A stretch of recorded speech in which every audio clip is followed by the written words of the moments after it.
Hello, everybody, and welcome to the latest episode of the Modern Brewer Podcast with me, your host, Chris Lewington. Well, I know everyone's just been on tender hooks waiting for the big reveal after the last episode's big problem. So I'd like to welcome Tuur back. Welcome back, Tuur. Glad to be back. Because I know there's a lot of people who are itching to hear this. Myself included, to be honest, when you first told me, I think it's such a fascinating problem. For anyone who is just tuning into this episode for the first time, this is the second half episode. So the episode before, Tuur went through one of the most interesting brewing problems I can remember hearing. And this episode is the big reveal. So do not go ahead and spoil it. Go back, listen to the last episode, and come back and listen to this one. But Tuur, how have you been since the last episode? What have you been up to? Yeah, I mean, holidays, Christmas, New Year's, so I'm good. I think I'm 2 kilograms heavier, but we'll fix that. Yeah, it's such a weird, December is just entirely based around piling weight on, and January is based around entirely trying to lose that weight you put on. So it's a funny concept, isn't it, Christmas? Hey, man, look, I think it's fair to say it was quite a lot of people got in contact, eh? How did you feel? Yeah, Some that was answers were exciting. incredible. I mean, and what was really exciting was to see how close they came to the solution. I feel pride. I'm proud of the team. Yeah. Yes. It's actually it's so fascinating, isn't it? Because the people are submitting these answers, and I'm like, God, that is so smart. I'm like, I actually got nowhere near that's such a good problem. I think I said it in the last episode, but a gushing problem for me it's always been quite a big fear because I think I wasn't sure how I would deal with it, and after seeing everyone's submissions, I was like, yep, I know why I had that fear because I was no way going to get it if it was if any of these were right, I would have taken me a long time to get there. Yeah, I mean, you don't see as many gushing bottles around, so I guess the answer is always a bit of a puzzle. Unless you're brewing with infected malt, of course, but you shouldn't. Yeah, exactly. Do you know, I did actually have some things the other week. There was a NA beer that gushed, but it was actually because it had a cross-contamination with brewer's yeast. It was quite interesting because it obviously had it was using a maltose negative yeast. So when it got brewer's yeast in, it fermented in the can, but it kind of gushed through excessive carbonation, but there was no signs of traditional spoilage. It's quite interesting. Yeah, whenever I see gushing, it tends to be also with the non-alcoholic beers, because usually the smaller brands who are still, I guess, trying it out. Yeah, I mean, I spoke about it a few episodes ago, but it's one of the biggest challenges brewers face because it kind of changes everything. NA. On that note, actually, I have a delicious NA beer right here. Just sounds like I'm some sort of advertising plug here, but Nitro 0.5% Black Stout. It was actually sent to me and Tuur, but unfortunately, Tuur, I can't quite send it to you because you're in Belgium, so it's a bit of a pain. No hard feelings. I'm having a beer of myself. Exactly, yes. We did speak about that, which is great. But yeah, thank you so much to Dan at Lost Pier for sending this in. Yeah, Nitro Stout, on the subject of how difficult it is to make a good NA beer, Dan has made a fantastic Nitro Stout. So thanks so much for sending it in. It's really helping me with my dry, let's call it damp January attempt. So perfect Friday night beer for me. So thanks a lot for that, mate. It's absolutely banging. It's such a good style to do in non-alcohol-free version. It's got great body. It just lends itself so nicely into NA, and I think it's a really good example. It's got so much flavor in as well. I actually really love, especially this time of year, roasted malt flavors. So make me feel so warm inside, which is great. Yeah. Tuur, do you know what? I was wondering, did you yourself listen to? I spoke about episode 18 a lot, which is the first sort of problem answer murder mystery thing. Did you listen to episode 18 at all? Did you get it right? Yeah, of course. I think it might have been the first episode that I listened from the Mother Brewer podcast, actually. Really? Because that was the one that jumped out the most to me.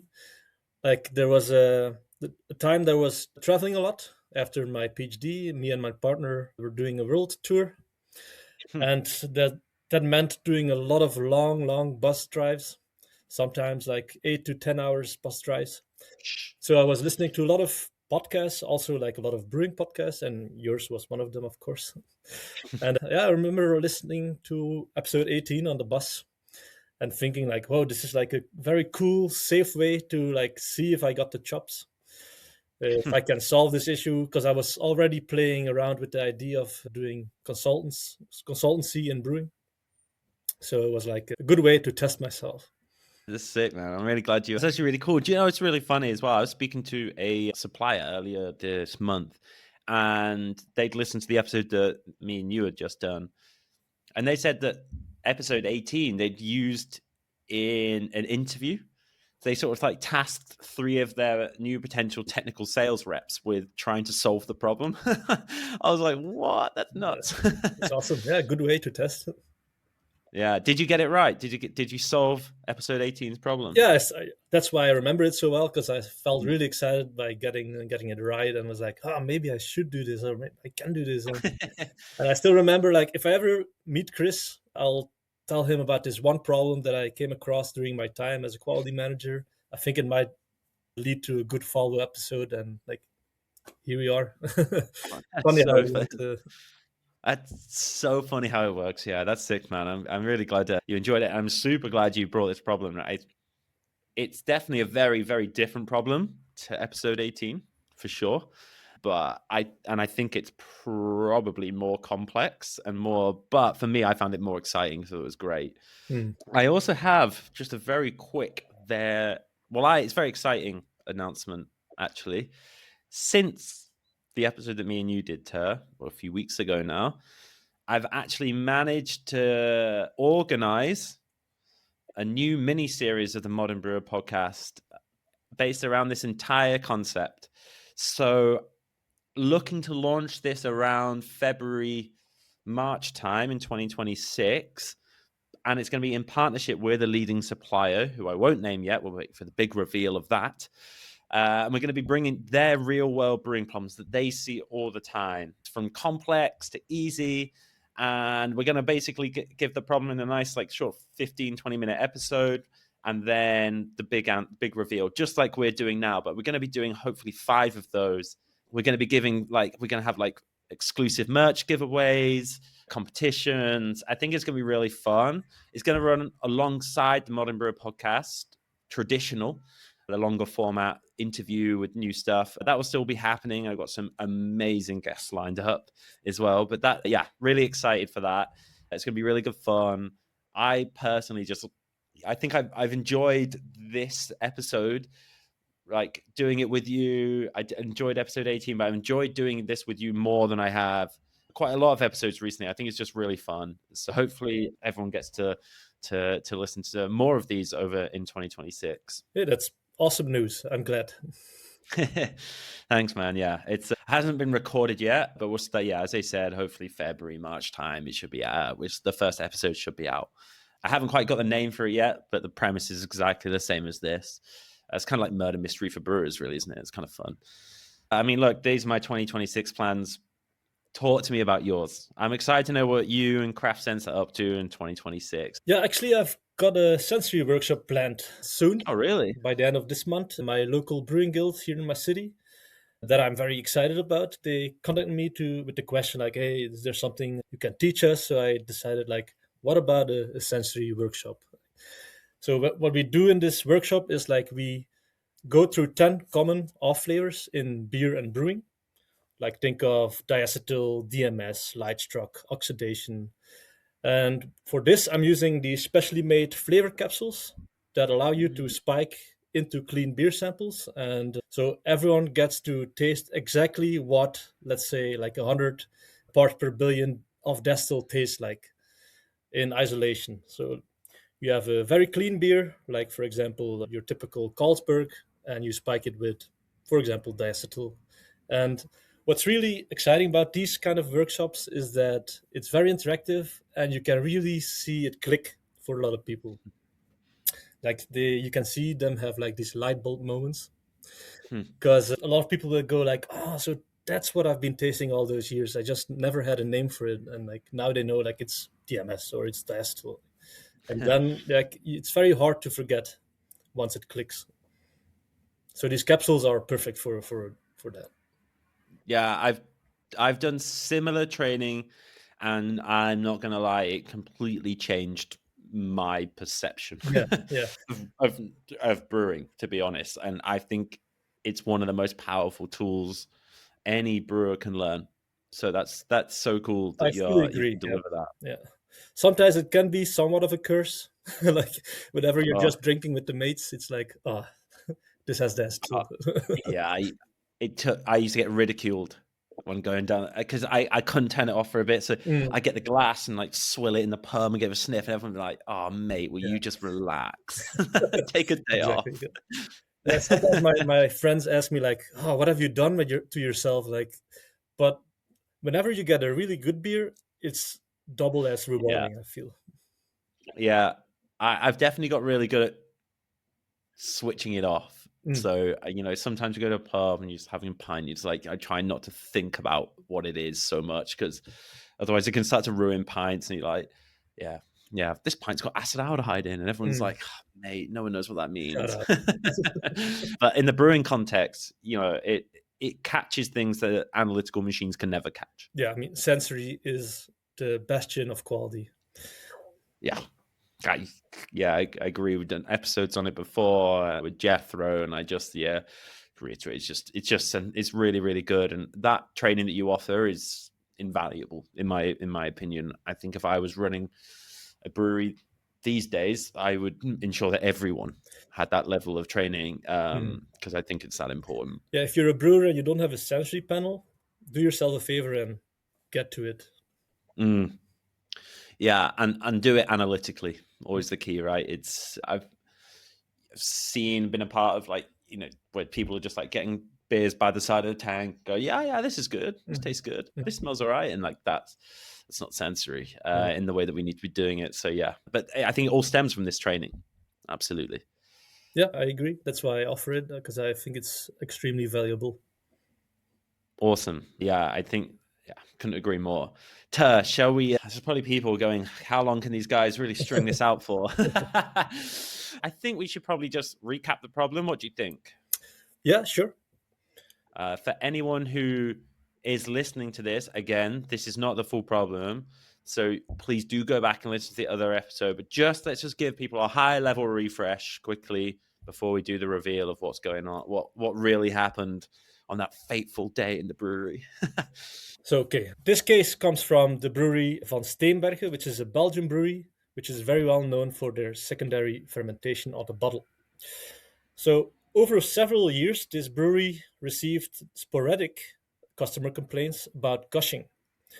So, gushing is when you have a mild overfoaming, sometimes more pronounced, of beer. So, months would pass without an issue, but sometimes several complaints would come within a short period of time. So, that was already quite puzzling. So, here's what made the problem difficult to solve is that every time a complaint came in, we, the quality team, was never able to reproduce it in the lab. So our quality samples were always perfect. The CO2 levels were good, microbiology, pH, sensory, and etc. It was always fine. So for a long time, we would put it down as poor customer handling. But when talking to more long serving staff members, they recalled that they had a very similar issue more times in the past.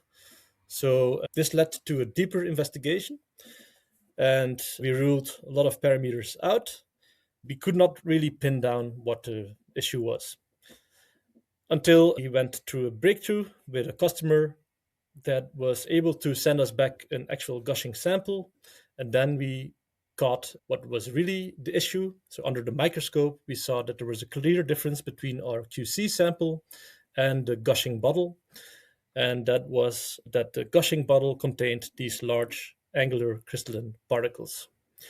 And that's where we left it in the previous episode. Yeah. So that's great. That's where we left the problem. The questions, well, what were those crystalline particles? Were they causing the gushing? And most importantly, why did this only happen sometimes in specific windows and not across the entire batch? That's the part that truly baffles most. So I'm going to quickly read out some names.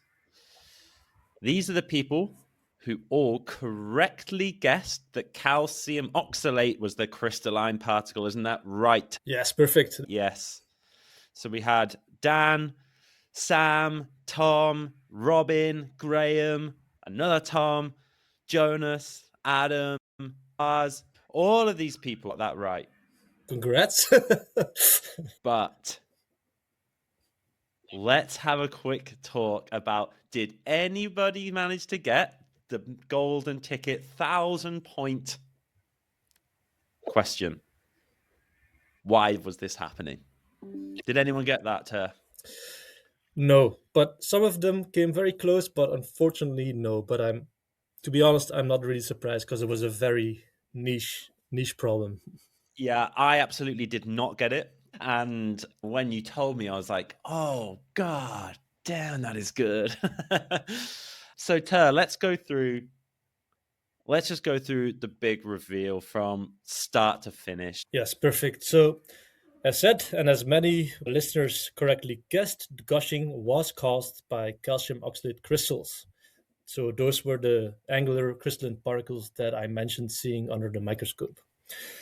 So, calcium oxalate crystals, they form from oxalate anions, which are released from the grain husks during brewing. So, they are not naturally present in the brewing process. These oxalate anions, they can bind with calcium, forming these particles that precipitate out and is sometimes also referred to as beer stone. Now, what these crystals do is that they act as nucleation sites, or like to put it more plainly, they act as tiny, rough spots where dissolved CO2 can gather and then rapidly escape. So that's also why sometimes in talking about Belgian beer glasses, but maybe you see them in the UK also, you sometimes have small etchings in the glass to create foam. Mm-hmm. There's one brand that's very well known for this in Belgium, but I won't name it. So when you have these particles present, when you open the bottle, instead of a gentle release, you get a more violent rushing out of the CO2. This can be anything from an aggressive overfoaming to a beer volcano. Luckily, in our case, it was never very violent, but still, it was messy and we didn't want it. So, just to be clear, calcium oxalate isn't the only thing that can cause gushing. Any kind of particulate can trigger gushing. So, this also includes metal ions like iron, or a rough interior of the bottle or the glass, like I said, or perhaps dust that's left over in the bottle because the rinsing wasn't good enough. Now, that said, calcium oxalate is the most common culprit of gushing. So some researchers even suggest that up to 99% of secondary gushing is caused by calcium oxalate in the beer. So when you see gushing, your mind should go to calcium oxalate. And calcium oxalate is an especially difficult problem if you're producing bottle fermented beers. So that was the case for us. Why? Because these beers tend to have a very high level of carbonation. Now, as most reactions, these calcium oxalate formation is governed by a chemical equilibrium. So the standard practice in brewing is to make sure you have enough calcium present in the brewing process. That way, the oxalate precipitates out before the packaging. So, as I mentioned in the previous episode already, we were already doing this. So, our brewing water was already being dosed with calcium chloride, and we had it tested to also troubleshoot this issue. And our levels were up to 80 milligrams per liter and higher, which is more than sufficient to minimize gushing. Mm-hmm. So, on paper, we had this part covered. So, that was also part of why it was so puzzling. Yeah, lots of people asked about the calcium levels, right? Yes, exactly. So that's why I also didn't forget to mention it because it's an important clue. But as we were clearly experiencing in the brewery, it's not because you add calcium to the brewing process that you're automatically in the clear when it comes to gushing.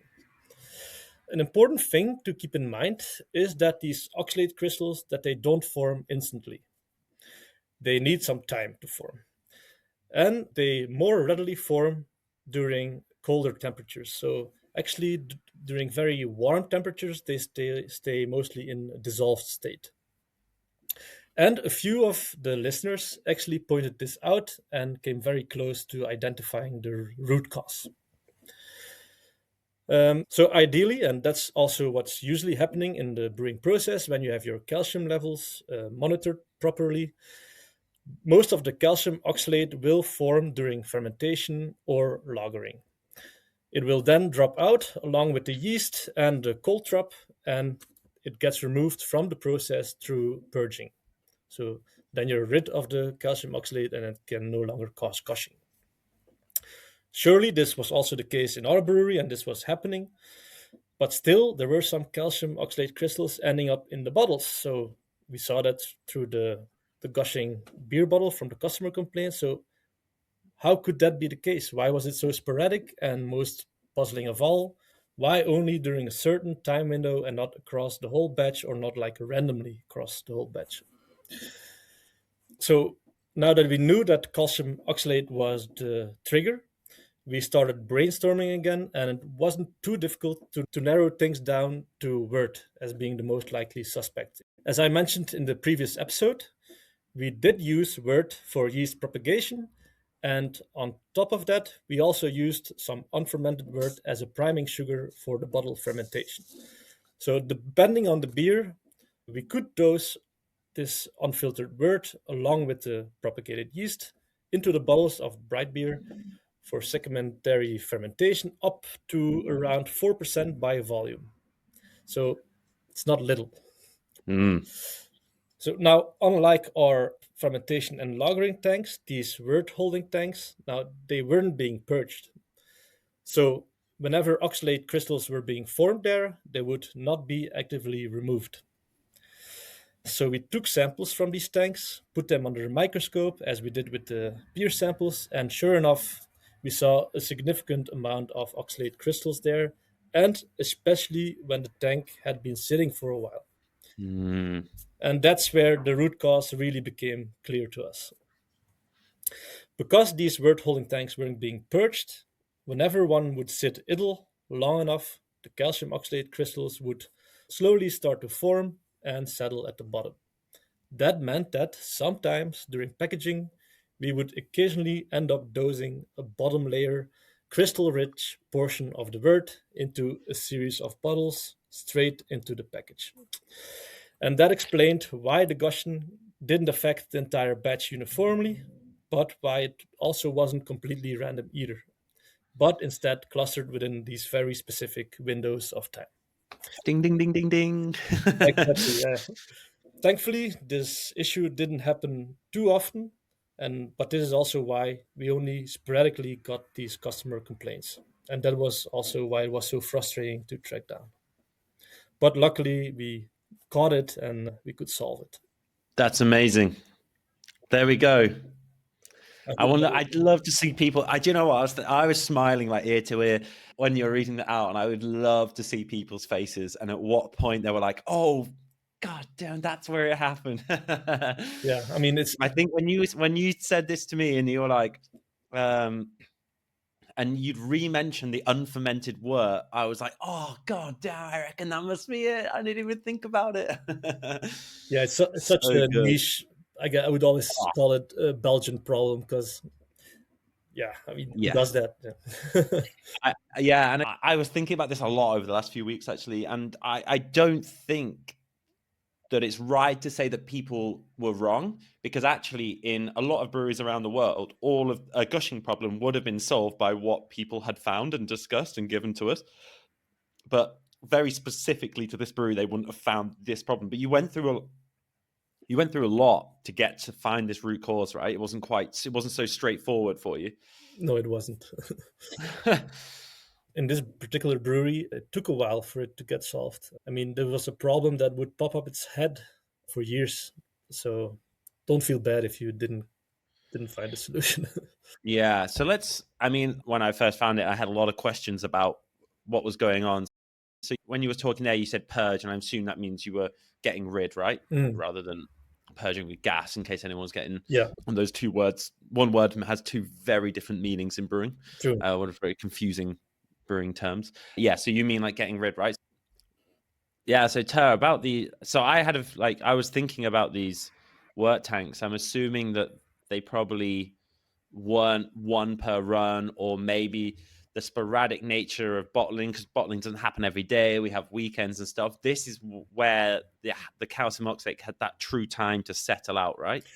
And that's why this issue is even harder to catch, because it wasn't like every run. It was settling over time and then really hitting one run when that wort tank went empty. Is that about right? Yeah, that's about right. I mean, we had two of these word tanks, and sometimes they would run out quickly. Sometimes they weren't. And like I said, Yeah. sometimes programs change. Something gets in between. The tank has a bit more time to sit silently and form oxalate crystals and settle down. And yeah, sometimes it would just be a perfect storm, and you would cross that critical threshold, and you would have gushing. But usually, it would be fine for like 99% of the times. It's just that Yeah. like that 1% sometimes Yeah, has some gushing that issues. that one time that the work tank was only half emptied, and then there was a weekend, or it was a longer time, and then what was yeah, that makes it so difficult. Was it always the same beer? Sorry, always the same wort that we were using, or was it worts from different recipes, or how was that? Yeah, I think the head brewer tried to always get the same word, but like sometimes if the program demanded it, it might have been from a different recipes because Mm. we were doing a lot of different recipes. Yeah, and I guess each wort has a different formation potential as well, right? Yeah, I mean different malts already give a different oxalate potential, so Yeah, that so already true. can be another parameter. Yeah, yeah.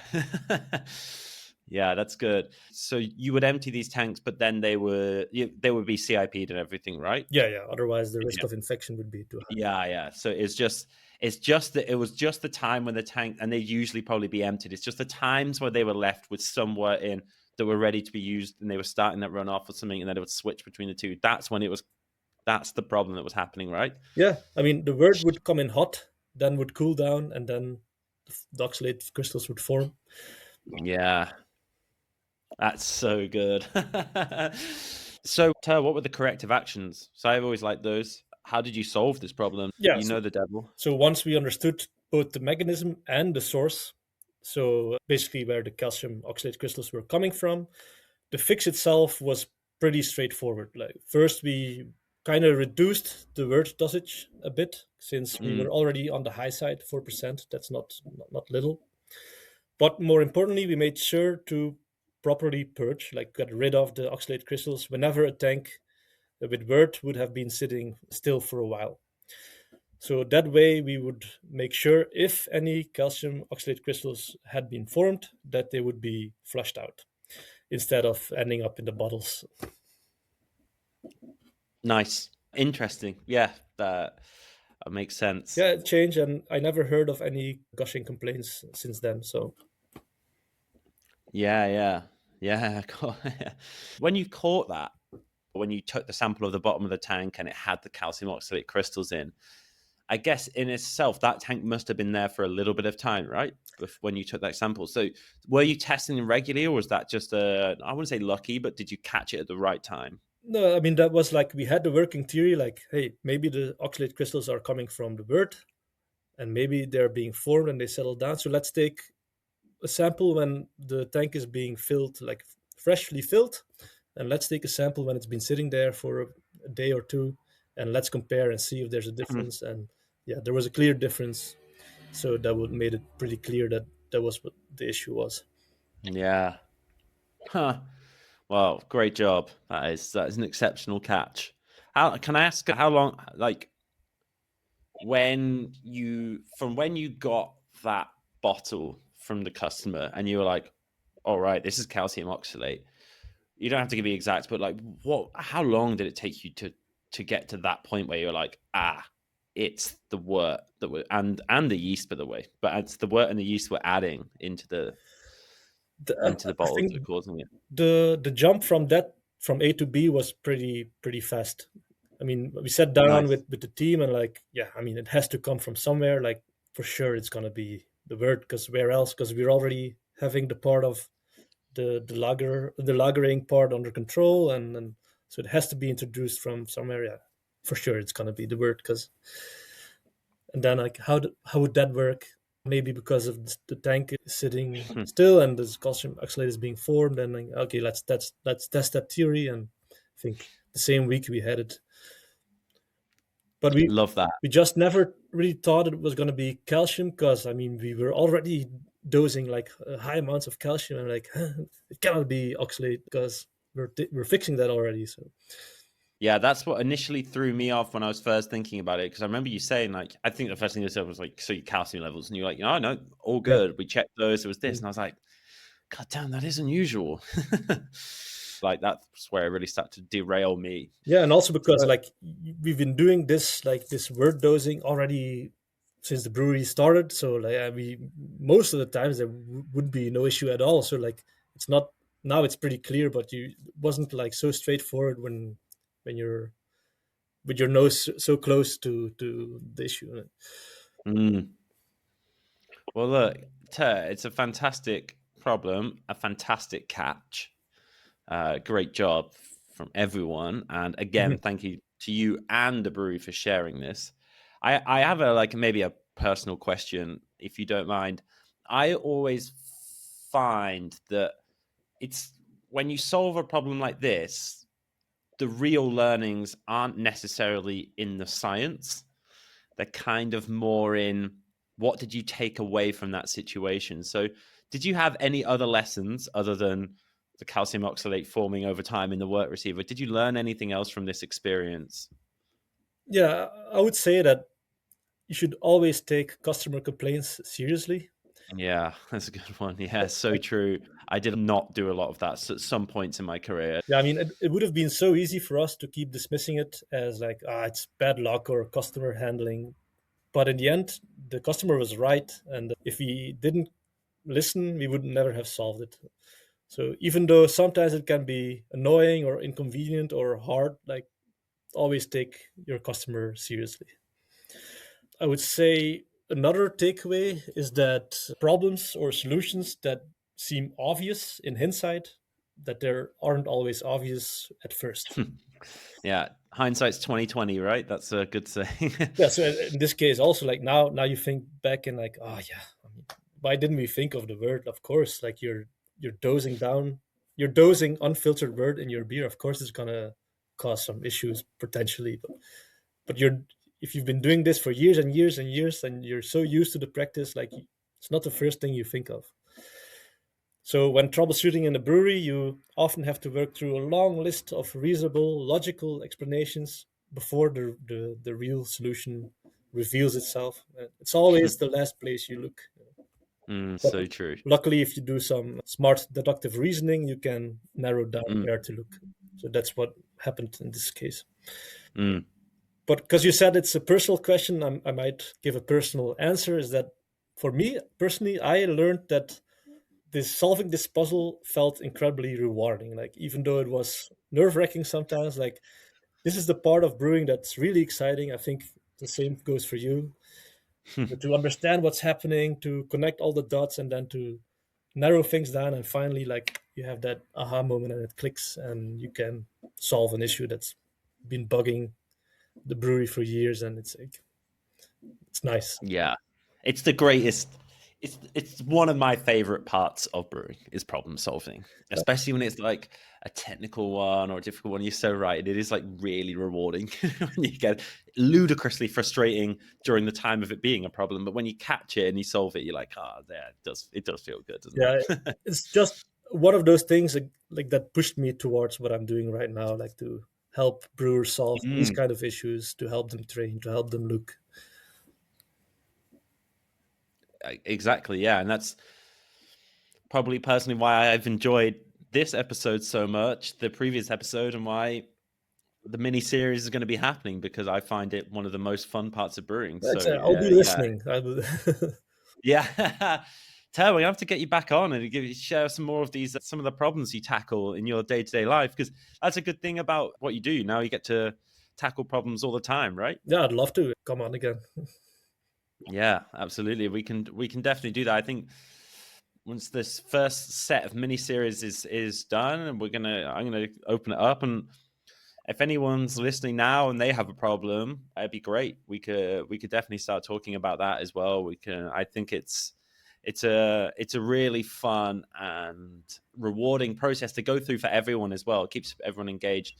And again, just like I said it like a few times now, but just a big thank you to the brewery and to you, Tuur, because sometimes quality issues can be sensitive. I get it, but also like in the community that we're in, especially in the brewing aspect, like, well, let's be honest, like no one who just drinks beer is listening to this podcast. But they would have turned off a long time ago by the time they get to this point. But yeah, so quality issues are just like kind of talked about amongst brewers and learning from it. I think it's fun, and it's actually quite powerful as well. So Yeah. thank you. I don't know who authorized this at the brewery. I can't remember who you said, but just please make sure you relay my big thanks to them, and of course to yourself for organizing all of this and spending your time sharing this problem with us. Yeah, it was the big chief that authorized this. So, but I feel like brewers in general are so happy to share information and to help each other. I think that's one of those things that really I love about being in this that I love about the brewing community, about the brewing industry. They're so easy going, like love to help each other, even though it's their, how do you say, competition. They don't care. Yeah. Hey, Tuur, I got a quick question for you as well. So you were talked about how much you enjoy problem solving. Do you have like a favorite type of problem to solve?